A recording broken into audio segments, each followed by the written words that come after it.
31. On today's DNVR Broncos show, we're talking about Bo Nix using his legs to absolutely dominate on the ground. We're talking about Jarrett Stidham having a good day through the air. Who won? We'll get into that with pads coming on starting now.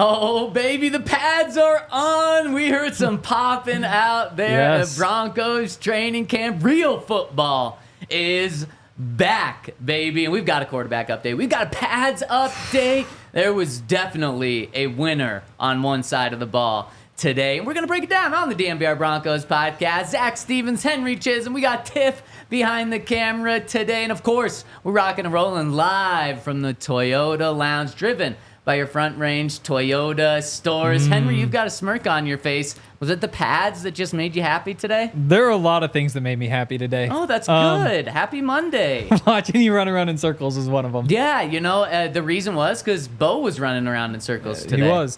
Actually, there was one where he ran in a pretty straight line, and it went pretty well. Yeah. We'll talk about that, because that one's a little controversial. Oh, is it? Oh, yeah. Interesting.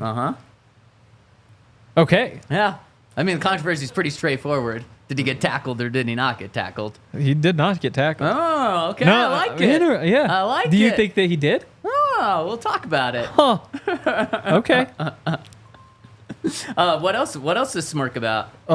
Geez. I mean, everybody's out there tackle. Oh, if you really want to smirk, they had this thing that they all ran through. Oh, yeah. Where, you know, you just run right through, and it has like these things that stick out that look like something else. What do they look like? They must just be made of rubber. Machine, Henry? I wouldn't say that publicly. Rubber? They look like something that you wouldn't say publicly? No. I think people can draw their own It was kind of funny, though, because they run right through, and at one point, like, the coaches are, like, setting up the drill, and they're kind of just, like, grabbing them, putting them in place, and you're like, oh, that's... Greg Dulcich looked like me. You know, I did that in high school. Absolutely hated that one, except ours were, like, big blue... little things on, and they were very uncomfortable. It gave you so much like rash on your arms. No. And I would be the one that would like barely be able to make it through. And Greg, he made it through way more than I was able to make it through. But that one slowed Greg down a little bit. I think that he could have done it. I think that he might have just been a little bit surprised by how strong they were. Like, I think he thought it was going to be like really easy. But yeah, it wasn't the best look. I zoomed in on my video, which is a shame.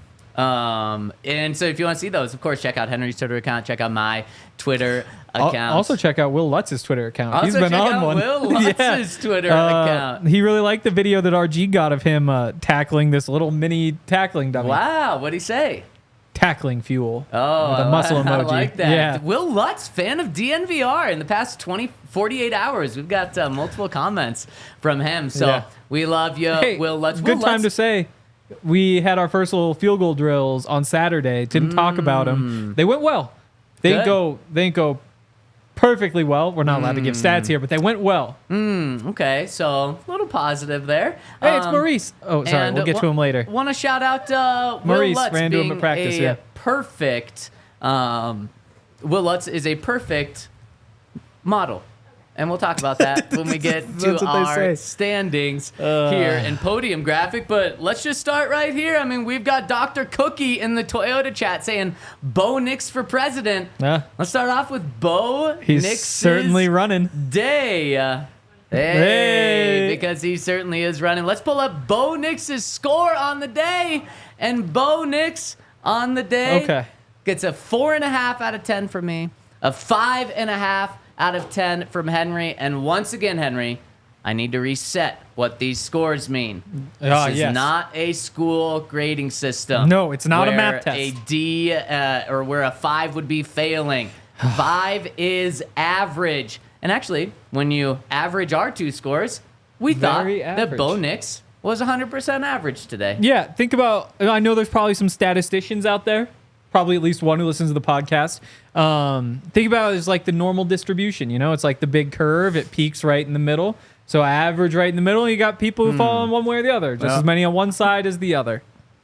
And let's take the people through why today was an average day for Bo Nix. Yeah, starts with the controversy. God, I hate the controversy. I feel like there's no recently there have been here. too many days where it's been like, well, it's just how much do you weight this one weird thing that happened? So Bo playing with the starters as we expected. I've got a conspiracy theory about that actually for later. But 7-on-7s, start of practice. He hits a nice little completion to Greg Dulcich, picks up a few yards.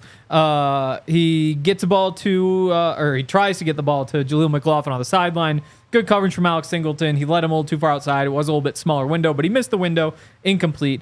On the Jaleel one? Yeah. I mean, he overthrew him by like 2 yards. Yeah. There was no chance. Yeah, it was an overthrow. Absolutely. Yeah. Yeah, but I think that like it's one of those where if Alex Singleton isn't in good coverage, you're probably not trying to place the ball super well. You're just kind of throwing it to him. That one, a little bit smaller window, and he just missed it.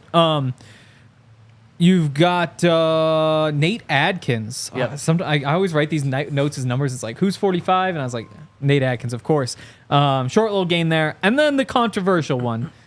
Drops back. It's not controversial. Stands there. Nobody's open. Takes off up the middle. Yeah, on 7-on-7. On a running or on a passing drill, pure passing only. Yep. He ran the ball. You can absolutely run the ball in team period, and we're going to get to that because Bo Nix did that. Zach Wilson has done this twice so far in the offseason and in training camp where he ran on 7-on-7s, and that is called a Paxton Lynch play.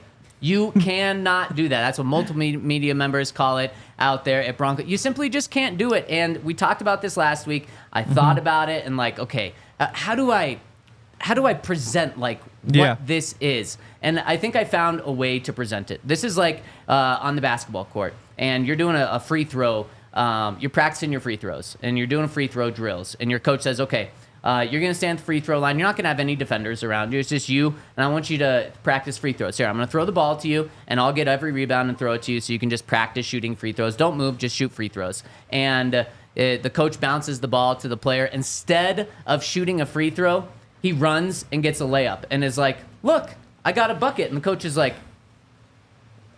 what are you doing? You're supposed to practice free throws. And the guy's like, no, I just got a bucket. It's like, no, we're practicing free throws here. You cannot do that. So, just like I dinged Zach Wilson for doing the Paxton Lynch, I'm going to ding Bo Nix for scrambling in a purely passing drill. Now that I got that off my chest. Yeah, it was on there. We can move on from it and don't need to really get into it because at the end of the day, it is 7-on-7s. There was one 7-on-7 period today. There were 2 team periods today, so more team periods. I think we should focus on that more. But yes, I do have to ding Bo. And in fact, that's what took him from a 5 to a 4.5 on the day is in a 100% passing drill. He ran, but the running was kind of a theme real quick, for the day. So my thing, though, is like I do the same thing with Zach Wilson where it's like the same as an incompletion to me. Like it's a play that didn't work. If you don't want to throw the ball out of bounds and make an equipment guy go chase it, you just want to tuck it, take 2 steps, and call it a play, I'm down. Okay, and I do not believe coaches view it that way. In fact, I do remember the conversation when we had this when Todd was on, and in the offseason when Zach Wilson did this, and Todd was, I don't know if he was 100% on my side, but he was like, yeah, you can't do that in practice. And so he's been in an NFL building. Oh, definitely. And he knows what and is and isn't supposed to be done. I was talking to Nate Jackson about it too, and he's like, yeah, I mean, as a receiver, just throw one up. Like, just throw one up, like, it's covered, but like, and I get that, but also I think it's different if you're Peyton Manning versus if you're in a quarterback competition. So like, I wouldn't ask him to then put the ball in harm's way. If you want to throw it away, then sure, definitely. Then there's nothing to talk about, but throw away, scramble, it counts the same in my notebook. And see, I mean, 2 former NFL players saying that it is not acceptable. I'm going to go that That's direction. fair. They can say that. Yep. And then I'm going to listen to them and go that direction. But it was kind of an interesting door opening to the rest of practice Because, Henry, let's dive in. Now, it was an abbreviated practice, so the sample size wasn't much. So people might be saying, like, well, why are you dinging him for something like that? Well, because we didn't have much to go off of. So the little we did get is what we have to go off of today. And really, all of the highlights, in my opinion, from Bo Nix in this practice were his scrambling abilities. And again, in 7-on-7, totally, you cannot do it. In team, that is it when you want to see where the decision-making takes you, because that is real football. It is 11-on-11. And if you need to take off, I want to see you take off and see how you would do that, see how you would manipulate the pocket. And we got to see that from Bo many times today. Yes. So 2 team periods today. It's a shorter practice. First day in pads, they can't go as long. First team period is a team run period. They threw in a couple token play action passes to keep the defense honest. We'll talk about the defense later. The defense was not playing honest. They were teeing off like all of them were a run, even though there were a couple play actions. So Bo got to get a throw in that first period. Again, like it's a little swing pass to Tyler Beatty, who had plenty of room to run. Again, he had plenty of room to run because the defense is just all flying upfield because they're so excited to be hitting guys. So yeah, it's we can't give out the numbers, but I mean he completed that pass. It's a good play. Also, maybe not the most realistic of situations there. Then in the second team period, they opened things up a little bit more. The first play, his first play, was the scramble. So he dropped back. He had pressure around the outside. Stepped up in the pocket, had a running lane, took off. I was at field or just above field level. I was like slightly elevated, so I couldn't tell for sure. I marked it as a 25-plus yard run.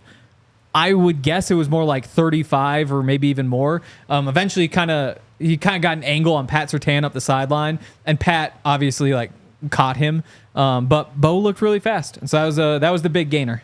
Yep, it was.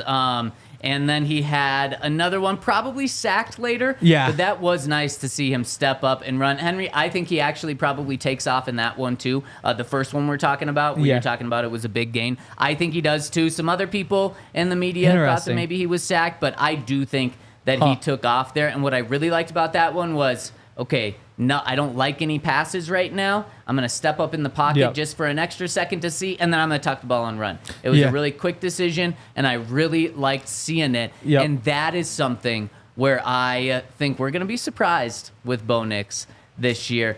Not really in like RPO sort of plays. I think so. But I don't think that's going to be a staple of this offense. I think where we're really going to be impressed is exactly things like this, is when Bo takes off and makes something out of nothing. Yeah, definitely. I actually tweeted yesterday that I think people are kind of overlooking what he does as an athlete. People forget, number 1 dual threat recruit in the country. He can run. And when you see him run in those situations, you see how much faster he is than a lot of the defense. You know, obviously faster than the defensive linemen. I think he's faster than any of the linebackers the Broncos have. I think he's faster than some of the safeties. You know, PJ Locke, I don't think he's running him down from behind. I do think, I was saying around the draft, if you do get Bo Nix, you need 5 to 10 read options per game. And again, like how many runs is that? That's like 3, maybe 5 designed runs is what it works out to, because you hand the ball off more often than not. But it's good to finally see him pull the ball down and run, because that's one of the perks of Bo Nix. And what I tweeted yesterday was basically we shouldn't have been, or maybe 2 days ago, because that's when practice was, is that we shouldn't have been surprised that he's great in the red zone. He's always been great in the red zone because of the athleticism. The athleticism is why he's so good down there and tight, because he can change the windows, he can buy time. Obviously that combined with the quick processing, but that's been a thought that I've been having a lot recently, is that Bo is a much better athlete than I think people are giving him credit for. And, running for, again, at least 25 yards is a good example of that. Yeah, it certainly is. And then the rest of that team period, which is the final one of the day, he tested Pat Surtain in coverage to Marvin Mims on the left side of the field. What was it, 15 yards, 10 yards? Tried to throw a dart into Marvin Mims, and Pat Surtain said, I am a blanket on Marvin Mims. You are not completing this. I don't like the decision, because you don't not throw to Pat Surtain's side, but when Pat Surtain is in smothering coverage, you don't throw to his side. Again, there's a difference there. You can throw to Pat Surtain. And in fact, he tried last week to Troy Franklin, and Troy Franklin actually had a step on Pat Surtain deep. He just overthrew him. I don't mind that. I like that. But when it comes to Pat Surtain being in smothering coverage the entire way, don't throw the ball. So I really did not like that decision. And again, we're talking about what, like 4 passes in team period this entire practice? That was one of them, and that was a bad decision. So to me, that kind of brought the score down a little bit. Throwing on the best cornerback in the NFL when he's in perfect coverage to start, that's a really bad decision. Don't like that. And credit to Pat. I mean, he was literally a blanket on Marvin Mims there. Yeah, and it was the first real Pat moment we've had, at least in coverage. You know, there was the day where he had the 2 tackles for loss because he was just getting in the backfield so fast. But this was the first time we saw him, like, it was just classic. Just the one hand, put it out in front. Like, it's an out route, so you're just on, like, his back hip. Just such a clean pass breakup. Just, I don't know. It's so easy for him. And it was good to see that, too.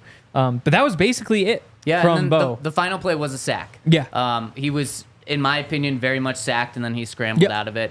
But so, like, we're talking about, he had, in team periods, he had a dump off to Tyler Beatty. And again, and that was, that's one of those where the whole defense is just, like, playing the run because they're so excited. So it was, like, an easy one. But in terms that one, and then Pat breaks one up. In terms of, like, passes, though, he had one completion.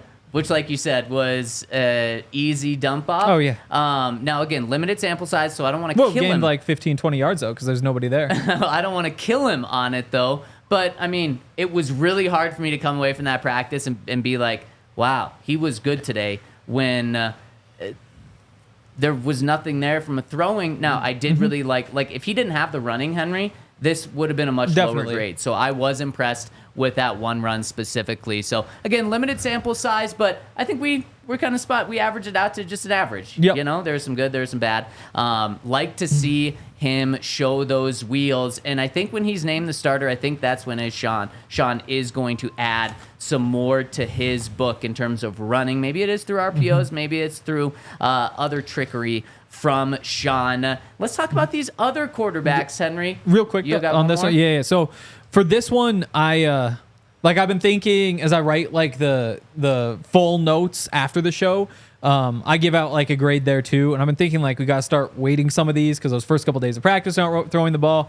Of all of the practices we've seen in terms of like Bo Nix and the quarterback competition, this is the one that probably carries the least weight in my mind, just because it was so short, it was so run heavy, and just the number of opportunities, the sample size is so much lower than almost all of the practices we've seen so far. But then at the same time, pads were on, which does mean more. And as Sean said after practice today, you can learn a lot more when pads are on from everyone, he said. So I think this is probably fairly even to the first couple of days of camp. The first couple of days of camp were just as short as today. But I just and can't. With pads on, I probably throw a little more weight to this one. Saturday's practice, when Bo had the best day, was probably the one that I give the most weight to now. So that's good news for Bo. But we have a clip from Mike McGlinchey that I want to get to before we talk about these other quarterbacks, after I give a shout out to our friends over at UC Health, where UC Health is all about mental health and is encouraging Coloradans to live their healthiest lives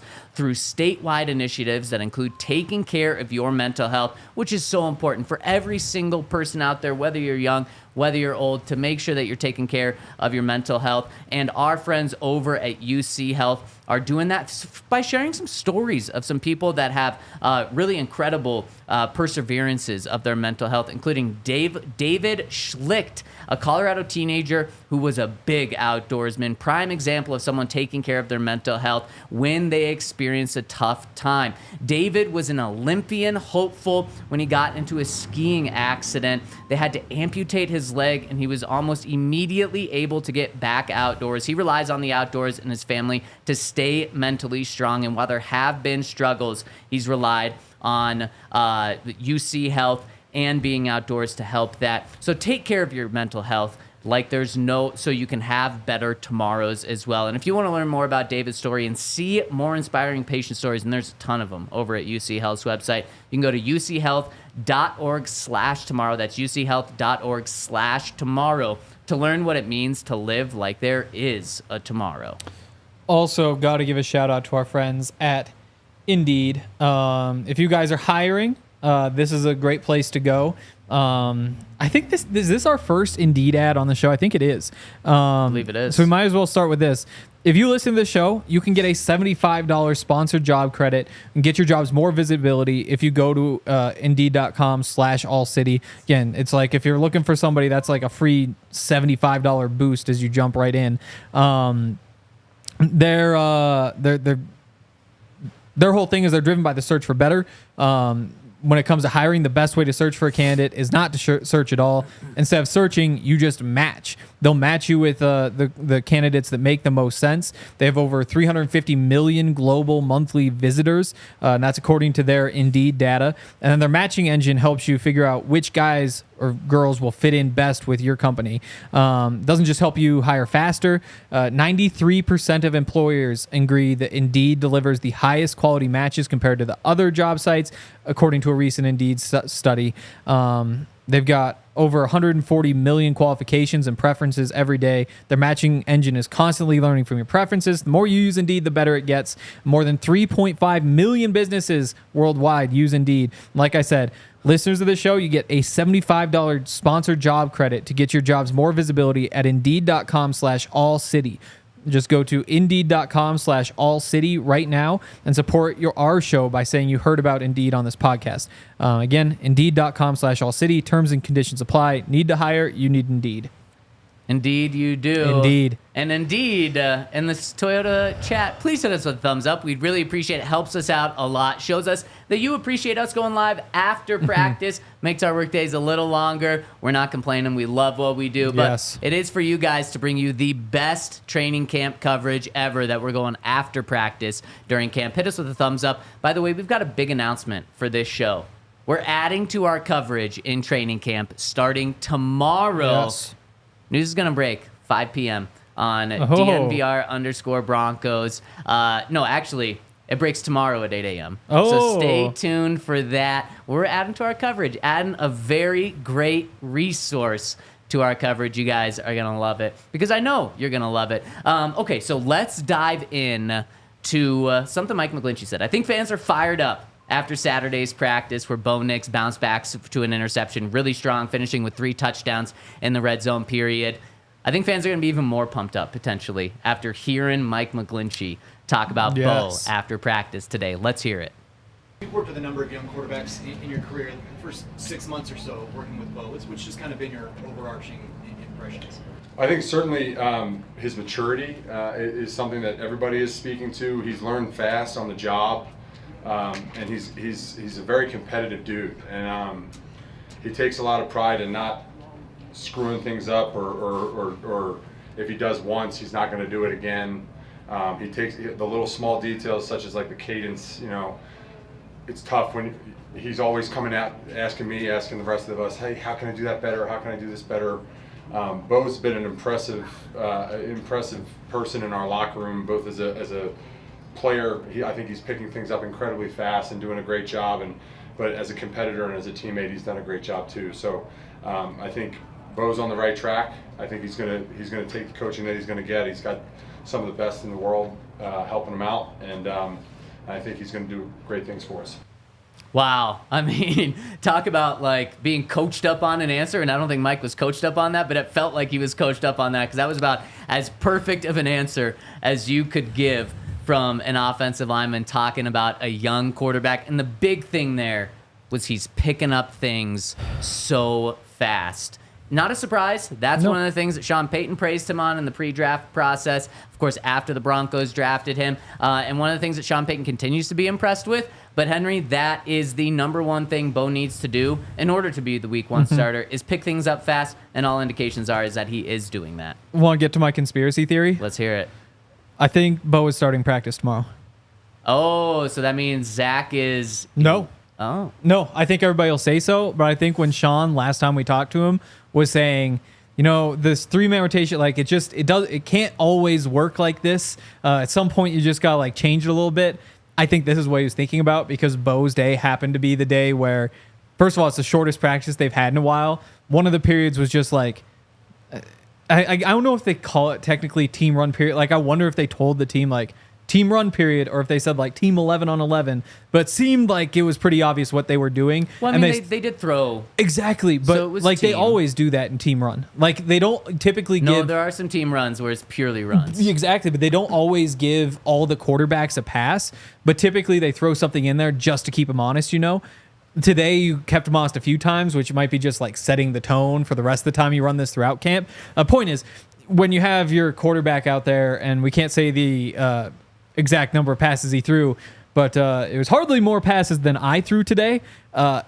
It seems like you might just run him back out there again tomorrow for another short practice, and you kind of just double him up there and then keep going with your rotation once everything. Because if you did it today and tomorrow, he probably throws about the same number of passes as he would in a normal practice. But just remember, the practices on last Wednesday and Those ones are Thursday were short. Yep. And they were able to still get a decent number of passes. But that's the thing is now we'll see. it was all running basically today. We'll see. We'll see. So that's I my like that conspiracy theory. I Yep. like it.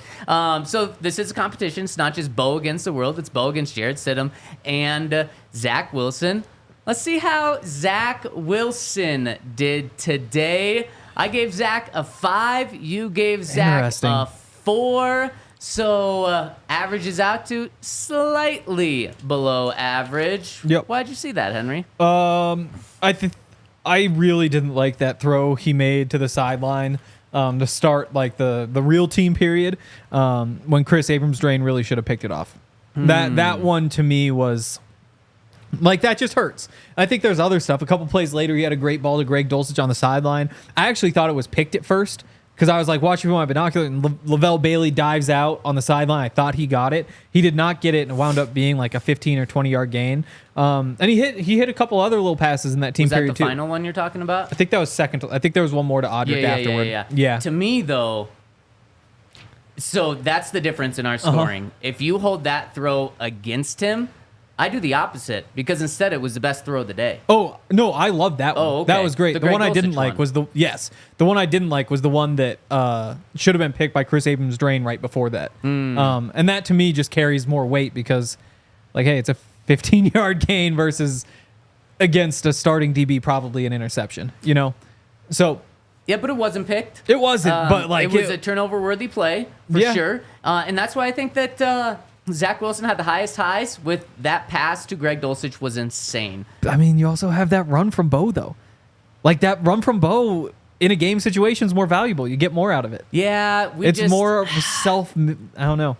Yeah, it's tough. I think the Zach Wilson was the play of the day. Okay. I mean, it was an incredible pass, and that's what Zach Wilson is. He has the extremely high potential. He also has the low floor, and the low floor was that near interception. Maybe should have been an interception. So he had the highest high of any quarterback of the day, the lowest low of any quarterback. But then 7-on-7s weren't very good either. They were. He hit a couple short passes. He also had a couple incompletions. Yeah, and the only incompletion. Okay, yeah, he almost had someone deep. Almost. Maybe some pass interference there, and then the other one. I mean, it was just completely dropped. So yeah, they were fine. It was good coverage though. Yeah. Okay. But I liked what Zach did. Kind of the rest, he was pretty efficient. Again, average day for me. It really boils down to he had the best play. He had the worst play. Thankfully for him, it wasn't picked off, so it ended in an average. But between you and me, just below average for him today. And then any other notes for him, or should we dive into Jarrett? I don't think so. I have no idea where you're going here. Maybe Bo won the day in your mind. Let's hit Jarrett Stidham, see what the veteran did. Oh, how about that? Wow. 7 Same score. out of 10 for both of us for Jarrett Stidham. So we're in lockstep on this one. Henry, this is the second highest grade we have collectively given out. Yeah. Why was this such an impressive day for Jarrett? I think essentially he just was himself. And, the difference between him, let's see, we can't say how many passes he throws, but imagine you throw 10 passes, and for the most part, they're all, I mean, Jarrett Stidham, you expect all of them to be 5-10 yards downfield, 5-7 yards downfield. You got to have a really high batting average on those. And today he did it. Today he was very consistently hitting those. Then you tack on a couple of other good throws.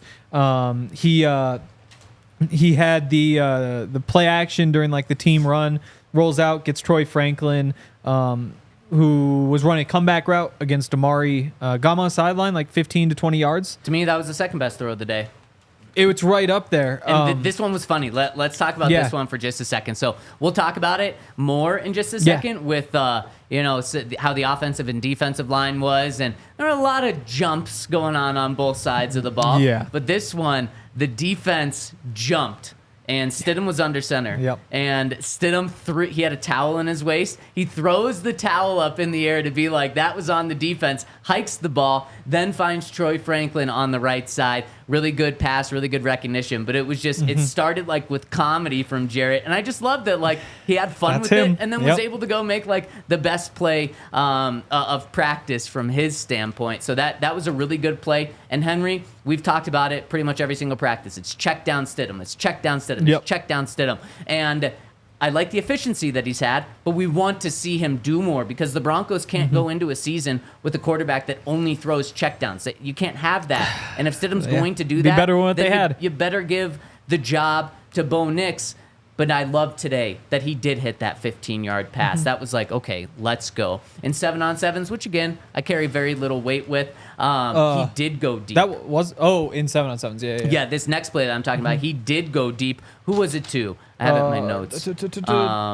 He went Marvin deep to with Marvin Tremon Smith in Mims. coverage. With Tremon Smith in coverage, he, 40-yard pass? 45. 50-yard pass? Yeah, 45 down the right sideline to the end zone. Marvin was about at the 5-yard line when the ball got there. And you know what I think happens here? I think there's a flag thrown. I think there was pass interference. I think Tremon Smith was holding. Marvin Mims only tried to use one hand to catch it because Tremon Smith was holding the other hand. Because Marvin was kind of pushing him. I don't know. The bigger issue, though, is that the ball was underthrown. If he puts that out in front, Marvin has a step and a half on him. Slightly underthrown. Yeah. Though. It wasn't that underthrown. Like, it still beat Tremon. It should have been in the Tremon end was zone. holding his hand. Maybe not a perfect ball, but I still think it was way good enough to be caught. But I think what happens there is it's a 45-yard pass interference penalty. Unfortunately, Stidham won't get credit for the pass, but he moves the Broncos from midfield to the 5 right there. Interesting. So I thought that was it should have been a plus play for Stidham there. Interesting. I thought he needed another 5 yards on that. Wow. He's made Mims slow down so much. I also didn't think it was pass interference, but that's just there are no refs out there yet. Eventually the refs will be out there. He was pushing him. He was pushing him. He was trying to fight back through him because he had a step and a half, maybe even 2 steps on him, and had to come back to it. So during team period, I just looked, Henry. Jarrett Stidham, not a single pass hit the ground. Yeah. So again, we can't give out stats. Yeah. Not a single pass hit the ground for Jarrett Stidham. So I mean, you talk about efficiency plus looking downfield a little more. It was a good day for him. Now, it wasn't a 10 out of 10, no touchdowns, he didn't complete the 50-yard pass, even though that was in 7-on-7, wouldn't count as much, but he was as efficient as could be. Yeah, I think maybe my favorite throw he had was the last team period. He rolls out of the pocket, gets Lil Jordan on a bit of a scramble drill, and Lil Jordan kind of turns inside where there's space and is off and running for another like 10 yards on top of the 10 or 15 he already had. So I had two plays that were good on top of like doing all like the little things. I was pretty disappointed by that deep ball, and it all came out to a 7 for me. All right, so let's see where things stand in the quarterback competition right now with the podium as of today. Who won the day today, Tiff? Jarrett Stidham won the day today with Bo Nix coming in second, Zach Wilson third. And let's give an appreciation to Will Lutz. Yes. Because he is the body on all 3 of these. Which I didn't know. I didn't know either, but I think what gave it away to Will is one, the height of the shorts, so his knees are like ready to kick, and then also he's got a little watch the on. Watch, yeah. The watch. So shout out Will Lutz. Thanks for letting us use your body for he this is letting graphics us, right? Specifically. What? He didn't let us. We just kind of did it. He had fun with it yesterday, so I think he's okay with it. Okay. But Henry, you and I kind of on the same page there. But for me, where this stands, it's exactly where I thought it was going to stand. Jarrett Stidham, 1 week into this, is slightly above Bo Nix right now, but Bo Nix is close enough to him where if you name a starter, you go with Bo Nix. But Jarrett Stidham has been overall the best quarterback, but if it were me right now and you had to name a starting quarterback, I would go Bo Nix because he has looked competent enough. Yeah. I guess I probably would too. I think you just go back and there are just a few more throws that if he just would have hit, all of a sudden it's different. Like that deep ball to Troy Franklin. He had the other deep ball that he overthrew up the left sideline like the next day, I think, and maybe a day later. There have been some of those kind of big opportunities that he hasn't capitalized on. I will say I'm a little bit disappointed in the accuracy overall so far. It's shown up on the deep ones, but it seems like every day there's one ball where you're like, that just doesn't cut it. And you wonder, like, is he throwing this away, or is there, is there something like the 1-2 you were talking about the Jaleel with Alex Singleton there, where it's like you could have gotten that ball to Jaleel. Yes. It would have to be a pretty perfect throw, and if you're off a little bit the wrong way, all of a sudden it's an interception. So is that being a little too conservative? Is it just a straight miss? But I would say in general, this is probably about what we should have expected. Yep. Especially now that he has shown off the athleticism a little bit, and you hope that this is kind of the week where he builds and ascends, and by the end of this we're saying, wow, week 2 really was better than week 1. The rookie quarterback is growing, and not just like, okay, we kind of know what he's been so far. And then, Henry, we're saying, man, he has just exploded through the ceiling. Yeah. And if that happens, yeah, then we're going to need to give our friends over at Red Hot Roofing a call, because something happens to your roof or ceiling, our friends over at Red Hot Roofing are there to help you out. And they are the best roofers in the business here. They're huge DNVR supporters. They've got Colorado's best estimators and contractors, quick response time, decades of experience, quality materials, and they've got free no-obligation roof and property inspections, free in-depth photo reports for all of your inspections, and hail season is here and not going anywhere soon. So don't wait to take care of any issues before more storms hit, or if you've been impacted by storms so far, you can call Red Hawk Roofing, because they're also going to hook you up with a free upgrade to their hail impact resistant shingle. Support your local teams means also supporting local businesses like Red Hawk Roofing. If you are looking for a new roof over your home or business, be sure to check out Red Hawk Roofing at redhawkroofing.com, or give them a call at 720-771-8921, and make sure to tell them that DNVR sent you. Also, gotta give a shout out to our friends at Bet365. Just open the app, and my favorite boost is available. Do you know what it is? Olympics. Oh, it's Paul Sheen? Skeens. Paul Skeens. Yes. Yes, thank you. Yep. I'm in football mode right now. There we go. Strikeouts. Yep. 7.5? 7. 7 strikeouts boosted from -190 to +100.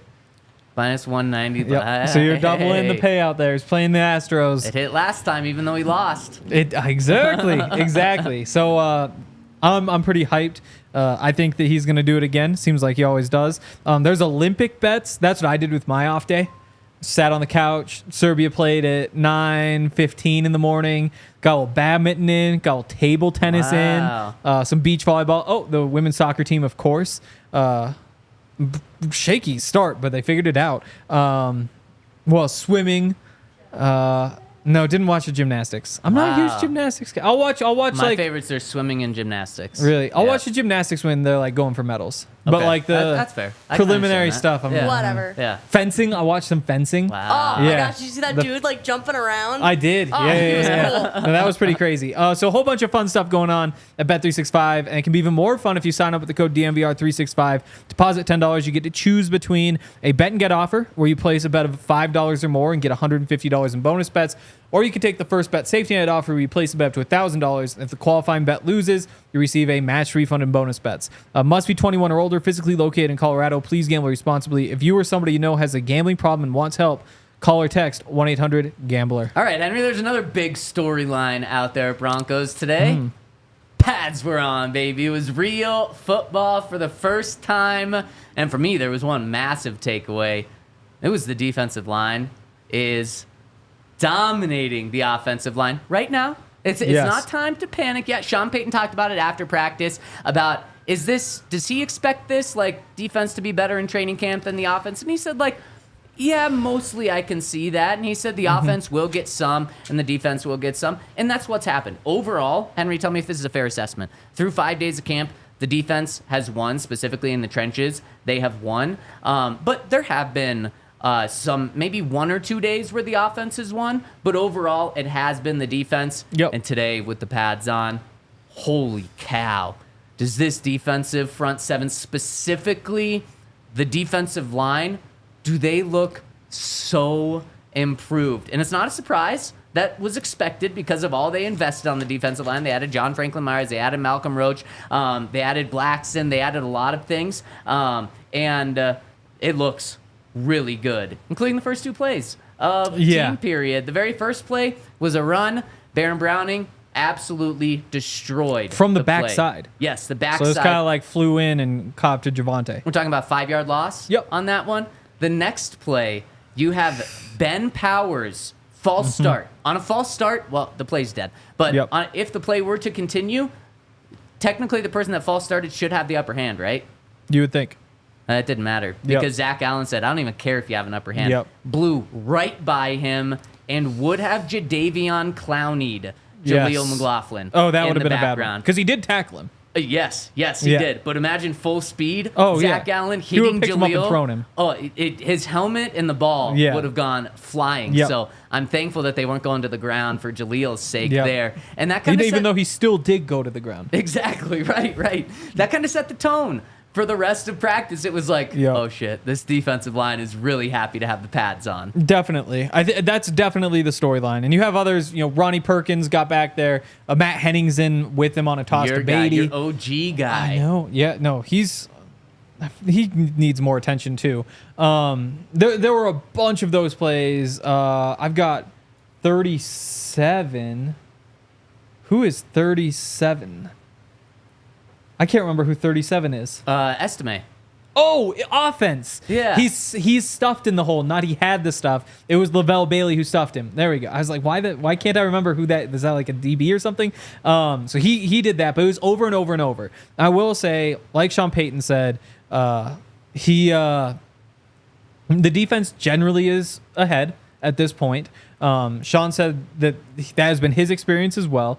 I'll throw in also, again, I think the defense knew runs were coming. I think especially first day pads, all that sort of stuff. Zach Allen, he gets in there, he blows up the run, also jumped off sides on the next play. So you're like, that was kind of the energy of this one. Stidham threw the exactly. towel. And then Nick Bonito had one of those. So you have some plays where I think that they were gambling a bit on defense, and for the most part, the gambles paid off. Offense had their moments too. There was a nice toss to Javonte. He was untouched for at least the first 10 yards. That was very nice. So, that was the nicest running back run of the day. That was. Outside of that, though, there was like no lanes to come by. No, I mean there was like a little cutback from Jaleel for like 5 yards, but it was mostly the defense. And I do think while it is early in camp, and while the offense should be getting better, again, there's more technique on offense, whereas defense, you're just going and getting them. Wow, in this little rant you've called the defense essentially cheaters from jumping off sides. You've called them, not needing to be as sophisticated. You just really hate defense, man. I'll throw in this piece, though. I'm ready to say that the defense for the Broncos this year better than the offense. I've seen enough. They will have a better defense than offense this year. That better not be the case. Why not? That better not be the case. You don't bring Sean Payton in here to have a better defense than offense. You simply don't. But, I mean, you bring in a rookie quarterback. What do you expect? A rookie quarterback that started 61 Definitely, but still games. A rookie. He is handpicked by Sean Payton. And then you have Jarrett Stidham, who was also handpicked by Sean Payton. Those are the two likely starters if it's going to be one of those guys. The offense better be better by the end of the year. Certainly, I think at the beginning of the season, the defense is going to be better, especially because of rookie quarterback. But at the end of the year, the offense better be playing better. And we heard from John Franklin Myers. We talked to him and Mike McGlinchey after practice. And Henry, John Franklin Myers had some good things to say about this defensive line. Let's hear from John. Got to know Malcolm. What's he like? I guess not only as a guy, but what does he do all as a player? Right after this, just because we have one Malcolm Roach. Oh, okay. Man, he brings the energy. I think for starters, that's the most important thing is You know, it's never a dry moment with him. More on the and then you defense. talk about the run stuff. Somebody Let's do who it. helps Yeah. me We'll pull it and up some at of the the stuff that I do. Cool. We got a super chat. Play a 2 similar super chats. position, Okay, but cool. he just helps Yeah. me, you know, kind Yeah. of keep my pad level down. He helps me, you know, extend my arms and stuff. So stuff that is new to me isn't new to him. And Yeah. you know, hearing those coaching points from a peer, you know, I mean, it means the most because those guys don't have to do that. So I'm a guy who brings the energy and brings the coaching. Shoot, I can't say nothing bad about it. And those are some of the guys that you have to have. Wow, Tiff cutting me off on my question there. Wow. Those are some of the guys that you have to have is like a Malcolm Roach. And man, he is just such a fun character to have. He is someone that Broncos country is going to fall in love with when they get to know him. But his teammates are falling in love with him, not just because he's this funny guy, but because he is opening up. Oh, wow, we weren't muted on that. Wow. At least it was that one. Because he was opening up, or he's going to open up tons of run lanes for Jonathan Franklin Myers, for Zach Allen. And that's actually what Sean Payton pointed to after practice today. Sean said Zach Allen is going to make more plays because of other guys around him being better, so that he doesn't have to do the dirty work anymore. He actually gets to go and make those plays. Yeah, and I think it makes a lot of sense, and I think that they have a really good defensive line room, and that's kind of the bigger picture. It's not that I think the offense is going to be bad, which, I mean, again, if you probably should think that, you know, in a vacuum, just like looking at the situation, you look at the list that say that they're like the worst team in the NFL or whatever. I guess maybe you should think that they're going to, but that's not where I'm at. Where I'm at is I think this defense is going to be good. And I think that, like, that defensive line, Zach Allen and John Franklin Myers, that's one of the best duos at the top of a defensive line in the NFL. Like, I know that there are better, and I think that you have, like, some guys, like Chris Jones, whoever you pair him with, that's going to be one of the best, you know, because he's just so good. But you've got that at the top. You've got DJ Jones, who I think has been worth every penny you've given him at $10 million a year, whatever it's been. Behind that, you know, I think of Matt Henningsen, Angelo Blackson's look good. You've just got so many guys on that defensive line that they're going to be so productive. Those outside linebackers say they're the exact same group as last year, which is the pessimistic take because they're also young. They're just going to have so many better opportunities that a team that finished pretty average in sacks last year, it should go up a little bit right there. The linebackers, I like what they've got. The corners, I really like what they've got at this point. Safety is a bit of a question, but all of a sudden, this defense really looks like it's gelling. And here's a fun one. People don't like defense anymore. Chiefs won the Super Bowl last year. Where do you think they ranked in scoring? 3?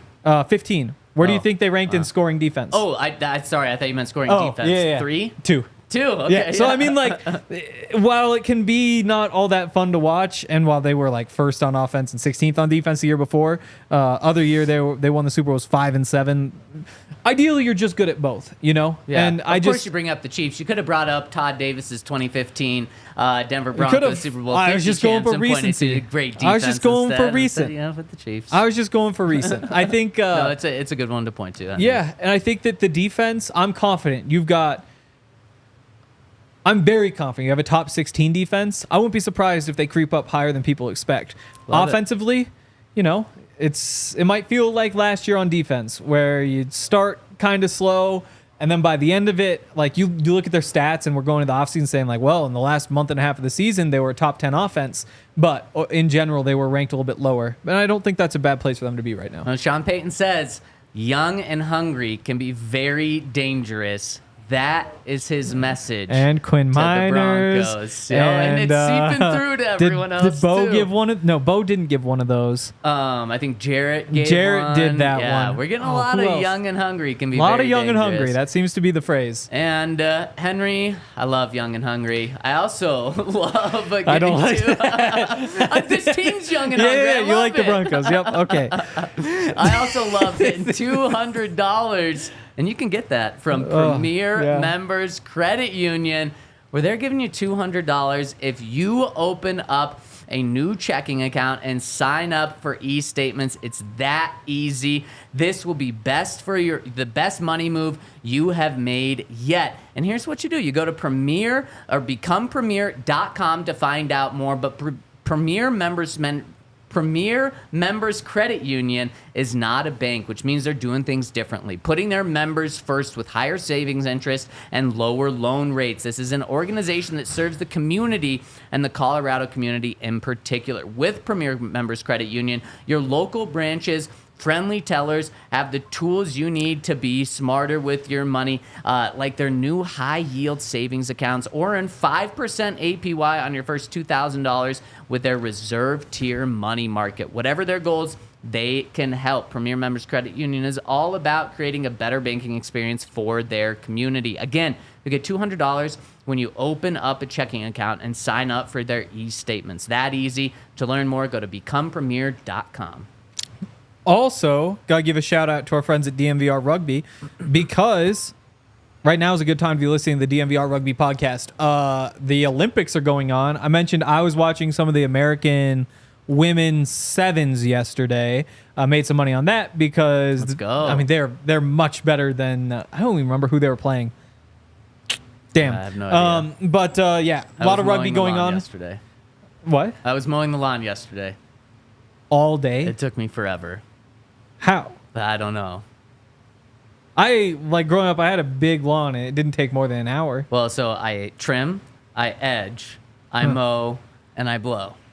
Hey, It's just true. It's just true. Wow. You know, when you use a blower, that's what it is. Why don't you just get one with like a bag so it all just like sucks in as you do it? Oh, it's way more annoying. I can tell you haven't mowed really. I haven't your mowed in a life. while. I've been living in apartments for like 10 nice. years now. Yep. More than that. No, right there. So I'm never going back. It's actually a conversation we have often. I don't want a yard. American Raptors, though. American Raptors, they're awesome. Right, like I said, listen to that DNVR Rugby podcast. They've got a bunch going on too, including coming up after you fall in love with the Olympic rugby. You can then go and experience the unparalleled excitement of the 2024 Rugby Town Sevens tournament, which is the ultimate rugby event of the year. With 62 thrilling matches spread over 3 action-packed days, Glendale, Colorado will be the epicenter of rugby from August 23rd to 25th. Don't miss out on this extraordinary event that promises top-tier competition and unforgettable moments. Tickets are on sale now. You can visit rugbytownusa.com for more information. Gather your friends and family and join us for a weekend of spectacular rugby action. We'll see you there. All right, Henry, since we had a conversation that I thought was private, let's just make it public. What do you want to talk about in this final segment? You want to give some more light, some shine to the defense? Because there's one guy that Sean Payton gave a lot of shine to, and that is Chris Abrams-Draine. Yes. You mentioned the play that he had earlier, almost an interception. Number 31. You're used to the number, not the name yet. Of course, the rookie cornerback out of Missouri. Chris Abrams-Draine has really stepped it up recently. I did not notice him once during the OTAs and mandatory minicamp. Definitely. And Sean Payton made it very clear that he has taken a notable step this offseason from the offseason program to training camp. Maybe this is some guy that actually enters the mix at the cornerback spot. I think he still has probably too much of a ways to go to enter that CB2 spot because there's a lot of competition there. But just keep your eye on him, and maybe he can become something for the Broncos in the future. Yeah, this was the first kind of big moment for him for sure. A couple of days ago, the bad quarterback day, what was that? Was that Friday? And then they bounced back Saturday. Friday, there was one of those incompletions that was to Tim Patrick, and he was in coverage. And again, it's one of those where Stidham missed the pass, but he kind of had a tight window because of Chris Abrams-Draine.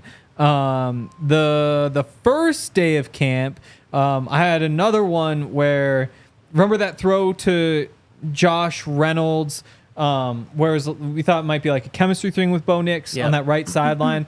That was Chris Abrams-Draine in coverage there too. So we've had like a couple of these that have popped up where it's an incompletion. It looks like it's kind of like a tight window, and that's Chris Abrams-Draine. So I think that there's, after today, time for there to be a little bit of momentum behind him because he did. I mean, if he had just caught that ball and had the second interception of training camp, then of course we have some excitement. But yeah, I think I'm impressed with what I've seen from him, but I'd expand that to basically all the cornerbacks. I'd say Damari Mathis, again, we brought it up. He gave up that one catch today. It's a run heavy period. I don't blame those guys for kind of teeing off. And if you give up a catch there, that's probably the best time to give up a catch, I would say, in terms of just like how bad the vibes are because of it. But in general, he's had a bunch of other good plays. He's had some good coverage deep downfield on, I think it was Marvin. He had a good one. No, it was Troy Franklin. He ran with Troy Franklin on one of them. So you've seen that from him. Riley Moss, we've talked about a bunch, and I love talking about him because he just plays like a vet. There was a play a couple days ago where it's like a 3rd and 10 or whatever, and Zach Wilson wants to get the ball to Michael Bandy on the little crosser, and you're like, Riley, why are you sitting back there so far? And he's sitting back there so far to bait the throw so he can charge in and just blow up the receiver. Wilson recognizes it late and kind of just like pulls the pass back and spikes it because he knows in a game situation you get him blown up. Levi Wallace had the pick. So you just go through this entire list of guys and everybody's making plays. That's part of the reason why the vibes with the defense are very good. Very, very, very good. And I think cornerback, maybe the biggest question mark on that defense coming into this. I don't even know that Chris Abrams-Drain has improved his standing in the room despite playing really well so far in training camp. I like that. It's just so competitive. I like that, Henry. Really quick, pulse check. Where's this thing stand at inside linebacker next to Alex Singleton? Who do you think has the edge right now? The edge. I'll go with Jonas Griffith, but I think it's pretty 50-50. I think Jonas Griffith, he just showed up in the notebook a couple more times. He has the 2 pass breakups. I guess one wasn't a breakup. It was the contested kind of seam to Troutman where Troutman was able to get his hands on it. He has like a nice stuff. So if I were looking through this and just putting numbers to the things that have really stood out to me, it'd be 3 for Jonas, 2 for Barton, 1 for Justin Sternad. And those are probably your 3 real competitors. Again, like things happen every play, and maybe you go back on the tape and Jonas is running to the wrong gap every time. I would guess that's not the case because the runs aren't working and there would be a big running lane. So you don't know for sure, but those are the vibes. But Lavelle Bailey's playing well too. You know, we mentioned almost had that ball today, but he did get the run stuff. He shows up once every couple days with a good play that's the undrafted rookie out of Fresno State. Very mobile, seen as like a coverage first linebacker who might just not quite be big enough to be a factor in the trenches. But again, like that's in some ways the book on Cody Barton, and obviously Sean doesn't have an issue bringing him in. So I've liked what I've seen from them for sure. Yeah, and I'd probably give, I think you said it's 50-50. I'd give just a slight edge to Cody Barton right now. I just think it's a guy that Sean is going to trust more come week 1. But interesting there. One more thing from Sean today. Today was the practice where there was the most pre-snap issues. Definitely. Bo Nix had the most times where he had to like re-huddle up. Who knows if it's on Bo? Who knows if it's on the play caller? Who knows if it's on someone else on the offense? But Bo Nix had to huddle up multiple times. Re-huddle up, I should say. Not the best sign. Jarrett Stidham also did it once. Maybe Zach Wilson as well. But all of these quarterbacks, or most of them, were plagued by this today. And I was really surprised the angle that Sean took with this after practice. He said, it's something that would have concerned me last year, but it's an easy fix this year, so I'm not worried about that. I kind of thought Sean would do the opposite. I thought if he was going to point back to last year, he'd be like, well, last year it makes sense because we're installing a new offense. There's so many new players, new faces, new coaches, new systems.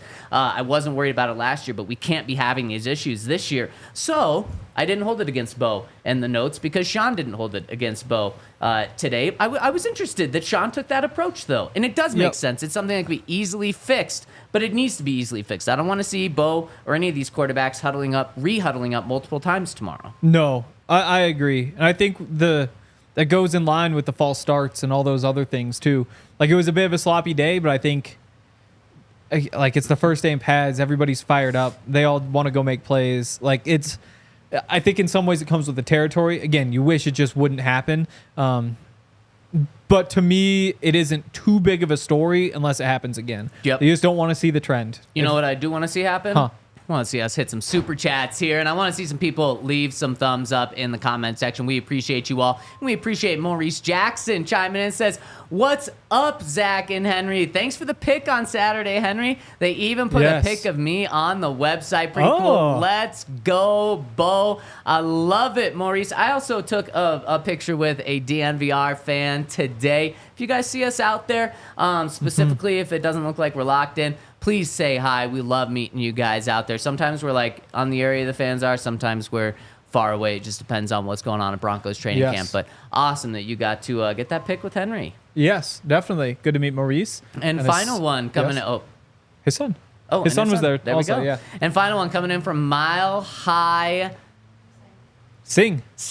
Yes. I swear, Mile High Sing. You told me earlier this offseason it was Sign. So I've been saying it because I thought you said that. So my bad. Mile High Like Favre. Sing says, how does Lavelle Bailey look in camp? Final 53? Henry, you just mentioned him. Yeah, no, I kind of just gave you everything that I had on him.